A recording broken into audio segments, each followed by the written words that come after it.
오늘 우리가 함께 묵상할 말씀은 신명기 30장 11절에서 20절까지의 말씀입니다. 신명기 30장 11절로 20절까지의 말씀입니다. 오늘 내가 당신들에게 내리는 이 명령은 당신들이 실천하기 어려운 것도 아니고 당신들의 능력이 미치지 못하는 것도 아닙니다. 이 명령은 하늘 위에 있는 것이 아니므로 당신들은 누가 하늘에 올라가서 그 명령을 받아다가 우리가 그것을 듣고 지키도록 말하여 주랴 할 것도 아닙니다. 또한 이 명령은 바다 건너에 있는 것도 아니니 누가 바다를 건너가서 명령을 받아다가 우리가 그것을 듣고 지키도록 말하여 주랴 할 것도 아닙니다. 그 명령은 당신들에게 아주 가까운 곳에 있습니다. 당신들의 입에 있고 당신들의 마음에 있으니 당신들이 그것을 실천할 수 있습니다. 보십시오. 내가 오늘 생명과 번영, 죽음과 파멸을 당신들 앞에 내놓았습니다.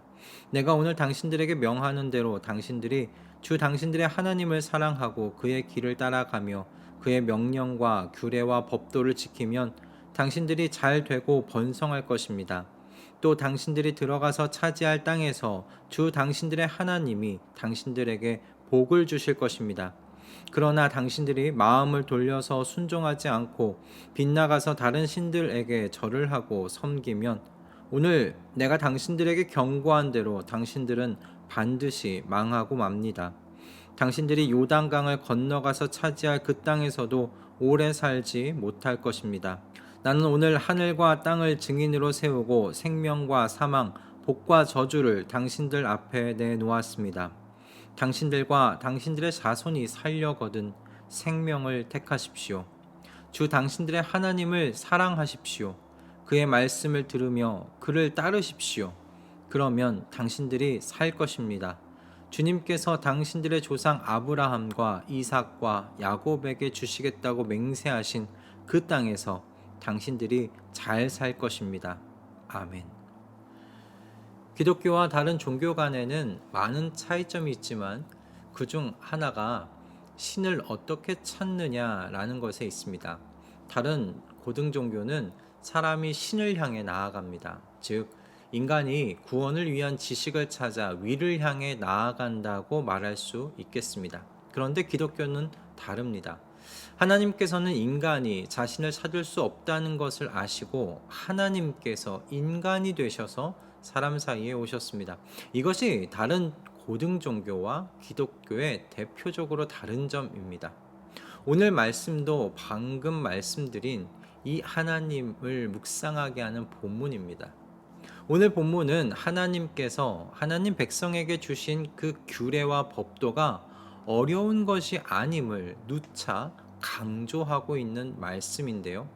하나님께서는 모세를 통해서 하나님께서 주신 말씀이 듣고 깨달아 순종하기 어려운 말씀이 아니라고 하십니다. 높은 수준의 지적 능력이 있어야만 깨닫고 순종할 수 있는 말씀이 아니라는 것이죠. 하나님께서 주신 말씀은 하늘 위에 있는 것도 아니며 바다 건너편에 있는 것도 아니라고 표현하십니다. 이 비유의 의미는 너무나 쉽죠. 하나님께서 사람에게 주신 이 말씀은 너무 쉬워서 누구나 듣고 깨달아 실천할 수 있는 말씀이라는 의미입니다. 하나님께서는 들으면 누구나 깨닫고 실천할 수 있는 명령과 규례를 주셨습니다. 그리고 이 명령과 규례에 복과 저주의 말씀을 함께 주셨지요. 15절의 말씀입니다. 내가 오늘 생명과 번영, 죽음과 파멸을 당신들 앞에 내놓았습니다. 저주의 말씀이 함께 있다는 것이 사람들의 마음을 힘들게 하는 것 같아요. 불순종하면 죽음이 쫓아오며 반드시 망하게 된다고 이야기를 하니 섬뜩하다는 것입니다. 그러나 여러분, 11절과 14절 이 앞에서 우리가 함께 나누었던 말씀을 생각하시면서 지금 하나님께서 이어서 주시는 복과 저주의 말씀을 한번 바라봐 보실 수 있기를 바랍니다. 하나님께서 이 법과 규례를 통해 이스라엘을 망하게 하시려는 마음이 크신 겁니까? 아니면 복을 주시려는 마음이 크신 걸까요? 하나님의 마음은 너무나 분명합니다. 하나님께서는요, 하나님의 백성에게 복을 주시고자 하시는 마음으로 충만하신 하나님이십니다. 듣고 깨달아 실천할 수 있는 말씀을 주셨습니다. 그리고 그 주신 말씀대로만 실천하면, 순종하면 하나님께서 복 주시겠답니다. 그러므로 우리가 분명히 알 수 있는 건요, 하나님께서는 저주를 내리시려는 것에 목적이 있지 않으신 분이시라는 것이죠. 하나님께서는 복 주시려는 것에 목적을 두고 계십니다. 만약에 수수께끼 같은 말씀을 주시고 그 말씀을 묵상하여 깨닫고 실천할 수 있는 사람들에게만 복 주시겠다고 하셨다면, 그것은 하나님의 목적이 저주를 내리시고 그리고 괴로워하는 인생들을 바라보시겠다는 의도일 겁니다. 그런데요, 하나님께서 주신 이 명령은 하늘 위에 있는 것이 아닙니다. 바다 건너편에 있는 것도 아닙니다. 누구나 실천할 수 있는, 누구나 듣고 실천할 수 있을 정도로 아주 가까운 곳에 있는 말씀입니다. 오늘 본문에서 설명하고 있는 바로는 이렇습니다. 여러분들의 입에 있고 여러분들의 마음에 있다고 이야기합니다. 그래서 여러분들은 그것을 실천할 수 있다고 오늘 말씀은 이야기하고 있습니다. 그러므로 이렇게 쉬운 말씀을 순종하지 않는다는 건요, 몰라서 순종하지 않는 것이 아닙니다. 어려워서, 그 주신 말씀이 너무 어려워서 순종하지 못하는 것이 아닙니다. 그것은 의도적인 불순종일 수밖에 없습니다. 나의 마음이 하나님의 이 말씀을, 이 명령을 따르고 싶지 않아서 버린 불순종일 수밖에 없는 겁니다. 하나님의 말씀이 하늘 위에 있는 말씀이 아니었고요, 하나님의 이 명령이 바다 건너편에 있는 명령도 아니었습니다. 그만큼 쉬운 말씀이었다, 명령이었다는 것입니다. 그러므로 사람들에게 하나님께서 경고하시는 겁니다. 불순종하면 반드시 망하게 될 것이다 라고 말입니다. 그런데 하나님께서 이렇게 말씀하시는 건 생명의 근원, 복의 근원을 떠나게 되면 당연히 죽음과 파멸이 따라올 수밖에 없기 때문에 이 저주의 말씀을 하시는 겁니다. 하나님께서 저주를 내리시겠다라는 의미라기보다 이 생명의 근원, 복의 근원을 떠나면 당연히 죽음이 따라올 수밖에 없고 파멸이 따라올 수밖에 없음에 대하여 경고의 말씀을 하고 계시는 것이죠. 하나님께서는 이스라엘 백성을 인류의 대표로 삼으시고 그들을 통해 이 진리를 보여주셨습니다. 그들이 하나님의 말씀에 순종함으로 생명과 복의 근원 곁에 있을 때는 어땠습니까? 그들이 복을 받았습니다. 그 주변 국가들 위에 있었습니다. 하나님께서는 이스라엘을 통해서 인류에게 보여주고 계신 겁니다. 생명과 복의 근원 곁에 있을 때 어떻게 복받게 되는지, 복되게 되는지 보여주시는 것이죠. 그리고 그들이 하나님의 명령에서 떠나 하나님에게로부터 떠나서 자신들의 의지로 그 생명의 근원과 복의 근원에서 멀어졌을 때 그들의 운명이 어떻게 되는지를 또한 보여주십니다. 이렇게 하시는 이유는 너무나 분명합니다. 하나님께서 주신 말씀에서 떠나 살지 말라는 메시지입니다. 하나님께서 우리에게 주신 명령은 이해하기 어려운 것이 아닙니다. 하나님을 사랑하고 내 이웃을 내 몸같이 사랑하라.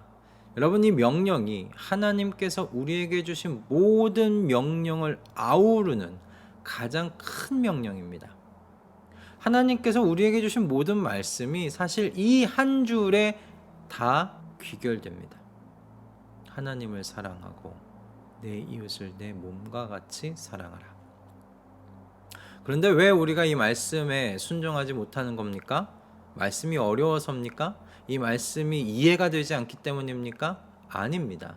내 욕심과 내 욕망을 사랑하는 마음이 크기 때문입니다. 나를 사랑하는 바로 그 마음이 이 말씀을 사실은 어렵게 만들고 있는 것이죠. 그래서 오늘도 우리 이 하루를 시작하기에 앞서서 이렇게 기도하면 어떨까 생각이 들었습니다. 주님께서 나의 율법을 내 백성의 가슴에 넣어주고 내 백성의 마음판에 새겨 기록하여 주심으로 주님께서 그들의 하나님이 되고 그들은 나의 백성이 될 것이라고 말씀하셨사오니, 주님께서 이미 이 말씀을 나의 가슴에 넣어주셨고 나의 마음판에 새겨주신 줄을 믿습니다. 이 믿음으로 주님의 구원의 은혜를 바라보게 하사 나의 욕심과 욕망이 주님의 태양과 같은 사랑빛 앞에서 사라지게 하여 주시옵소서. 여러분, 하나님의 백성을 향한 하나님의 계획은 재앙이 아니라 번영이십니다. 하나님 백성의 미래에 희망을 주시기 위해 하나님께서 직접 우리의 눈높이에 맞춰 하나님 나라의 법도와 규례를 전해 주셨습니다. 여러분, 이것이 믿어지지 않는다면, 이 하나님의 마음이 믿어지지 않는다면 주 예수 그리스도의 십자가를 여러분 보십시오. 여러분을 향한 하나님의 계획이 재앙이 아니라 번영이라는 사실, 미래에 대한 희망을 주시려고 하시는 하나님의 마음이 믿어지지 않으신다면 주 예수 그리스도의 십자가를 오늘도 묵상하십시오. 십자가 위에 하나님 아들을 통하여 저와 여러분을 향한 하나님의 마음이 무엇인지를 하나님께서는 분명하게 확증하여 주셨습니다. 이 하나님을 우리 마음과 뜻과 힘을 다하여 사랑하십시다. 주님에 대한 사랑은 그분의 모든 말씀에 대한 순종으로 증명됩니다. 그러니 나의 욕심과 욕망, 나를 사랑하는 것을 내려놓고 내게 먼저 사랑이 무엇인지를 알려주신 분을 우리 오늘 하루 힘껏 사랑하여 살아보십시다. 할렐루야. 기도하겠습니다. 주님, 저희가 받은 말씀은 철학도 아니고 수수께끼와 같은 말씀도 아닙니다. 누구나 듣고 순종할 수 있는 말씀을 주셨습니다. 사람을 위한 말씀을 주셨습니다. 사람들에게 필요한 말씀을 주셨습니다. 그리고 이 말씀에 순종할 때 복과 생명의 근원이신 주님 곁에서 복을 누리게 해 주셨습니다. 이와 같으신 주님을 온 마음과 뜻과 힘을 다하여 사랑하게 하여 주시옵소서. 나 자신을 사랑했던 과거의 잔재가 점점 사라져가게 하여 주시옵소서. 흔적도 남지 않게 하여 주시옵소서. 주님을 사랑하는 것이 진정으로 나를 사랑하는 길임을 깨닫게 하시사 주님의 모든 말씀 위에 사는 주의 성도 되게 하여 주시옵소서.